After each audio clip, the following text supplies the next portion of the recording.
안녕하십니까? 다시 쓰는 경제 이야기입니다.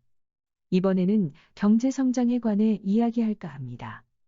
우리는 일반적으로 경제 성장을 말할 때 흔히 GDP가 지난해 같은 기간보다 얼마나 높아졌는지를 경제 성장의 기준으로 삼고 있습니다.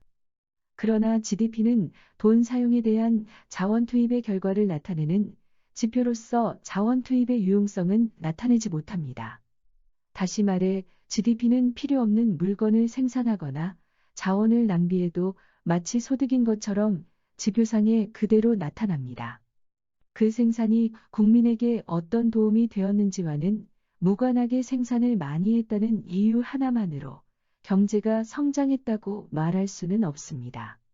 경제가 성장했다는 것은 공급자로서의 국민이 주어진 재원으로 더 많은 더 좋은 더 다양한 재화를 공급할 수 있는 능력이 되었다는 것과 동시에 수요자로서의 국민이 그 혜택을 받아 더 많은 더 좋은 더 다양한 재화를 소비할 수 있는 능력도 되었다는 것을 뜻합니다. 다시 말해 생산 능력과 소비 능력을 가진 국민이 생산 능력의 지원을 받으면서 소비 능력이 향상되는 것을 경제 성장이라고 말할 수 있습니다. 이에 비추어 봤을 때 GDP 성장을 경제 성장이라고 말하기에는 무리가 따릅니다. 왜냐하면 한 나라에는 경제적으로 고려해야 할 많은 변수가 있습니다. 그런 변수들을 고려하지 않은 채 단순히 생산량만을 기준으로 경제 성장을 말하는 것은 이치에 맞지 않습니다. 어떤 변수들이 있는지 한번 살펴보겠습니다. 여기 이해를 돕고자 경제 성장을 세부적으로 나누어 봤습니다. 1. 생산 능력 성장. 그 나라 국민 한 사람 한 사람의 생산성과 효율성이 얼마나 높아졌는지를 말합니다. 2. 축적 성장. 그 나라의 실질적 소득이라 할 수 있는 재화의 축적은 얼마나 높아졌는가를 말합니다. 3. 구매 능력 성장. 그 나라 국민 한 사람 한 사람이 가지고 있는 돈 즉 구매력이 얼마나 높아졌는지를 말합니다. 4. 순소득 성장. 이미 축적돼 있는 재화에 새롭게 생산된 재화를 추가하고 새로운 재화를 추가하는 동안 소멸된 재화를 빼고 남는 재화가 얼마나 성장했는가를 말합니다.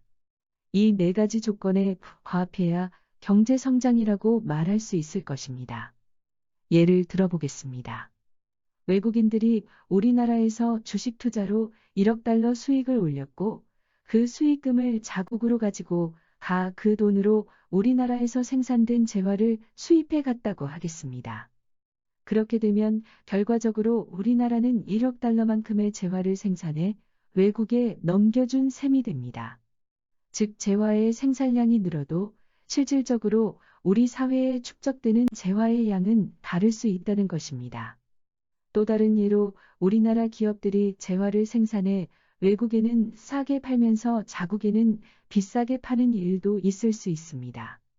이것은 애써 높여놓은 생산성과 효율성의 혜택을 기업들의 가격 경쟁력을 높인다는 이유로 외국에 넘겨주는 형국입니다. 마찬가지로 정부가 수출 기업의 가격 경쟁력을 높인다는 이유로 환율을 올리는 일도 있습니다. 이렇게 되면 수출 기업의 가격 경쟁력은 높아지겠지만 그만큼 수입 물가도 높아지게 됩니다. 이 같은 경우도 자국 제품은 해외에 싸게 수출하고 해외 제품은 비싸게 수입해와 그 부담을 자국 소비자들에게 떠넘기는 결과가 됩니다. 이 결과 역시 생산은 증가했을지라도 구매력 손실로 인해 실질적 성장은 실망스러울 수 있습니다. 예를 하나만 더 들겠습니다. 여기 A라는 나라와 B라는 나라가 있습니다. 양국은 10억 달러를 들여 경제를 살린다는 것과 일자리를 창출한다는 명분은 같지만 각각 다른 정책을 펴니다. A 나라는 도서관, 국립병원, 각종 복지시설, 서민들을 위한 임대 아파트 등을 짓습니다. 그 반면 B 나라는 멀쩡한 도로를 팠다가 다시 메우는 정책을 펴니다. 두 국가의 정책은 순조롭게 이행되고 시간이 흘러 양국 모두 GDP 10억 달러, 성장이라는 결과를 거둡니다.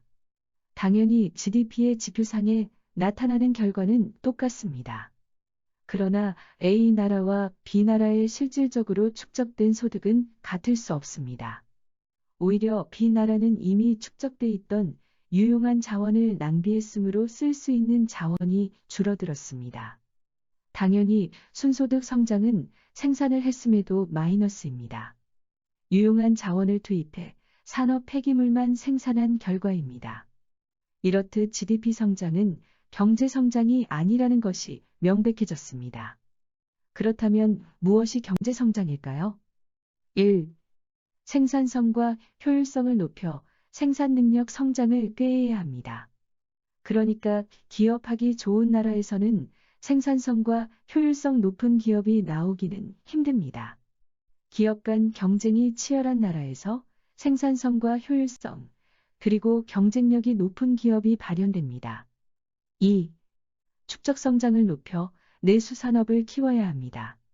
다시 말해 관광객과 외국 기업을 유치하는 것도 좋지만 더 중요한 것은 공급 중심 경제에서 수요 중심 경제로 전환을 해야 내수 산업이 살아날 수 있습니다. 3. 구매 능력 성장을 이루어야 합니다.